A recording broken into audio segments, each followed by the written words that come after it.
Hey guys, I'm Amani. I'm at the UN compound today and we have a very special segment for you guys. So we have a special guest lined up for our program today. Excuse me, Kanni, hi. Hi. I have a few questions for Sure. you. What does development look like in the next 10 years? Well, I think for Sri Lanka, it's going to look like one where you put people and nature at the center of things. Investing in people's capabilities and really raising the bar on that is going to be big. The other is putting nature on the balance sheet. You kind of lost me there. What does that mean, putting nature on the balance sheet? Just look around you. This island has natural assets that are amazing, not just on land, also in the sea, because we have the marine economy. If we put a real value, on all of these assets that belong to this country, my goodness, can you imagine the shift in what we see as income and wealth that the country owns? Okay, so for my next question, Yeah. algorithm and tech in the courtroom, is that exciting or risky? I think it's a bit of both. The country absolutely needs to go big on tech. It's about a leapfrog moment, right? If I look at the Asia Pacific, the big takeoff has been when you bring tech with big data into things like the justice sector.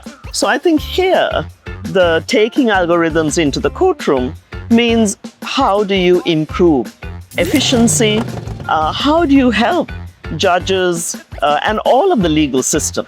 Heaven forbid, there is another pandemic, right?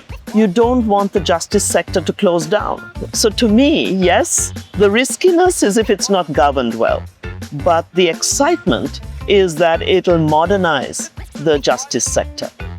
Got it. What's one thing Sri Lanka should bet big on? Oh, I would say renewable energy. This is a country that has an abundance, certainly of solar energy and hydro power, right? So I'm not even talking wave energy, wind energy, all the rest of it. And it's about a mix. So it's not that from one day to the next, you can just move into renewables. It needs our old grids to be upgraded. We can now benefit from much better battery storage capacity. So it's getting that mix right. It takes a little while, but this is where investors have to come in. And for UNDP to work together with multilateral banks, with government financing, to help really drive up the proportion of renewable energy in our energy mix, I think is going to be something that's a sure win. Oh, okay. I think I've kept you long enough. So here's my last question. How would you describe Sri Lanka's future in one word?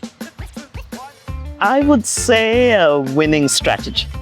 I think the country has shown amazing resilience economically to bounce back.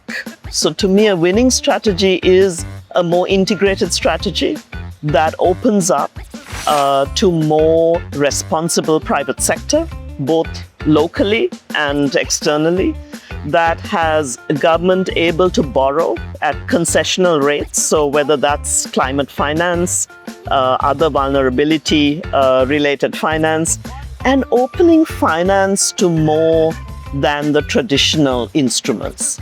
This country now is ready to follow some of its sister countries that have shown that you can grow the insurance industry.